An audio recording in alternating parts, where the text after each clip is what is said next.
The morning I started my brand new supercar, the entire neighborhood turned its head. But the one person whose soul seemed to combust louder than my engine was our beloved HOA president, Karen. The V12 roared like thunder, polished chrome flashing under the sun, a red beast purring at my driveway. I had worked for years to afford that car, and for a brief second it felt like a dream had parked itself in my life. Neighbors peeked out, some smiled, a few even clapped. But across the street stood Karen, arms folded, jaw clenched, face twisted into that familiar look of HOA superiority mixed with pure envy. She strutted over, clipboard in hand like it was her royal scepter.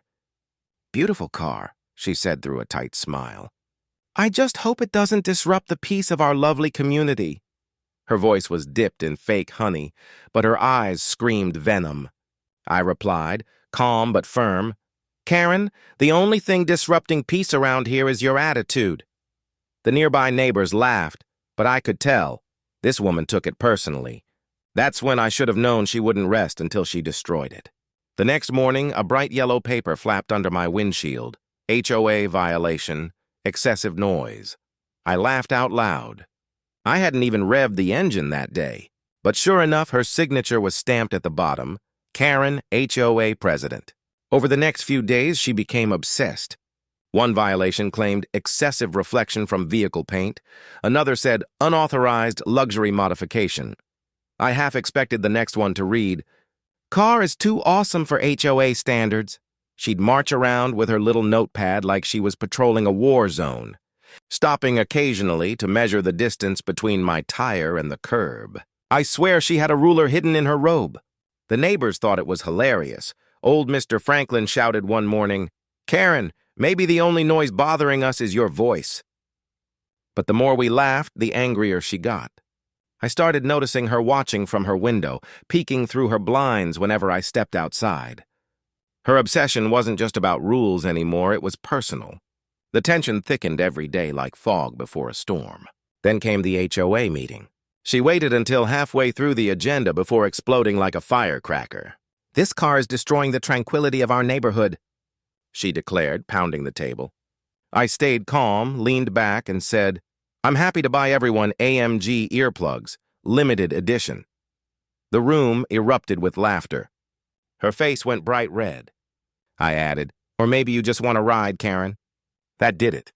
She slammed her folder shut and hissed, "Let's see what becomes of your precious car soon." The tone of her voice wasn't frustration. It was a promise. That night, I couldn't shake the uneasy feeling. I caught her pacing near my driveway under the streetlight, pretending to check community property. Her flashlight lingered too long on the car, tracing the body like she was memorizing it. The next few nights were quiet, but that kind of quiet that hides something evil. Then came that morning. The sky was soft orange, the air crisp, and everything felt still. I went for my usual jog around the block. Every few steps, I looked back just to admire the view, my red supercar glowing in the sunrise. By the time I looped back home, the air felt heavier. Then it happened. An earth-shaking blast tore through the street. The sound hit first, like a thunderclap straight to the chest. A blinding flash followed. Flames shot skyward, and the heat slapped my face from halfway down the block. My car was gone, nothing but twisted metal and fire. My body froze, heart pounding. I couldn't move, couldn't breathe. Through the smoke, I saw her. Karen. Standing on her porch in a robe, sipping coffee, her phone in one hand, and a grin that could curdle blood. She wasn't shocked, she was enjoying it. The flames reflected in her glasses like she was watching her favorite movie. "Karen!" I screamed, voice cracking with rage. "Did you do this?" She smirked and said calmly, "Maybe you shouldn't have parked your toy so close to community property." I wanted to charge at her, but all I could do was watch firefighters battle the inferno that used to be my $400,000 car. Neighbors rushed out, phones filming, whispers spreading. Some gasped in disbelief. Others stared at her in stunned silence. Even the cops who arrived looked confused by how calm she was. She played the concerned citizen act perfectly, crocodile tears and all. She told the officers I had been bragging about my insurance, that maybe I did it myself. But behind the fake tears, there it was, a flicker, a smirk she couldn't hide. That was guilt. That was Karen. She thought she'd won. She thought she'd silenced the noise forever. But she had no idea. This story was just getting started. The next 24 hours felt like a blur of sirens, smoke, and disbelief. Investigators combed through the ashes of what used to be my pride and joy while neighbors whispered in small clusters at the edge of my driveway. Every camera phone was out. Every rumor spread like wildfire. Karen stood in her front yard, robe tied too tight, pretending to comfort people while feeding them her version of the story. "He did it for insurance," she told one officer, loud enough for the entire block to hear. "He's been showing off ever since that car arrived." Her tone dripped with false concern, but her eyes sparkled like someone who'd finally gotten even. I wanted to scream, but I stayed quiet. Let her dig her own grave. The fire marshal confirmed it wasn't an accident. There had been traces of an explosive device under the chassis. That single fact shifted every eye in the neighborhood toward Karen. People began connecting dots, her late-night walks, her constant arguments, her threats at the HOA meeting. Still, she smiled, confident there was no proof. For a while, she was right. Days passed. Investigators questioned everyone. Karen rehearsed her innocence daily, even baking cookies for the police when they returned for follow-up questions. It was almost comical, like watching a villain audition for sainthood. Then came the twist no one saw coming. My neighbor across the street, Mrs. Ramirez, approached me with something in her hand, a small black memory card. "My dash cam's been acting up," she said, "but it recorded everything last night." My pulse spiked. We rushed to the detective's SUV, slotted the card in, and hit play. The footage was grainy, but clear enough to make everyone freeze. 2:47 a.m. Karen, dressed in black, creeping across my driveway. She crouched beside the car, glancing around, then slid a small metallic device under the frame. She stood, adjusted her robe, and walked away as if she'd just taken out the trash. The detectives exchanged glances. One whispered, "That's our girl." Within hours, police cruisers lined the street. Karen came out shouting, demanding to see a warrant, but her voice trembled.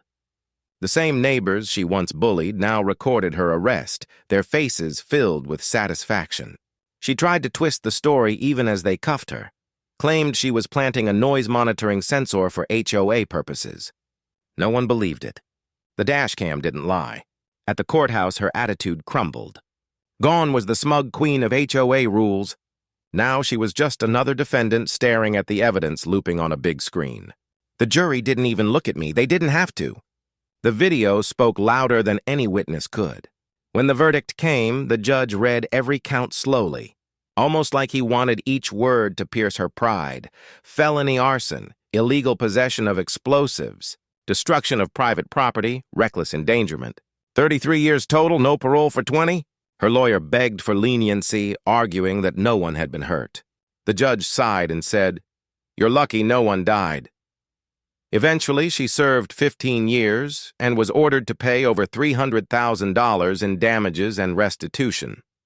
Her HOA presidency was revoked, her house repossessed, her husband quietly moved out midway through the trial. The empire she built on control and vanity collapsed overnight. Life after Karen was peaceful. The neighborhood felt lighter, freer, almost reborn. For months, every barbecue, every block party ended with someone retelling the Karen explosion saga.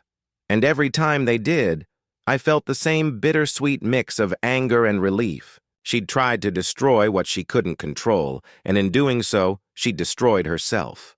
Months later, I stood in that same driveway as a new flatbed truck arrived carrying a brand new Mercedes AMG GT, brighter red, louder exhaust, unapologetically bold. When I revved the engine, the echo bounced off the quiet houses like a victory anthem. Neighbors cheered, someone recorded, and for the first time in years, the sound of joy filled our street again. No yellow violation slips, no fake smiles, no HOA drama, just freedom. I looked toward Karen's empty house, curtains drawn, for sale sign faded, and whispered, "Guess silence isn't so peaceful after all." Sometimes karma doesn't knock. It kicks the door clean off its hinges. So if you ever run into a Karen who thinks HOA rules make her queen, remember this story. The louder they complain, the harder justice roars back. End of story. Like, share, and subscribe for more wild HOA showdowns where karma always gets the final word.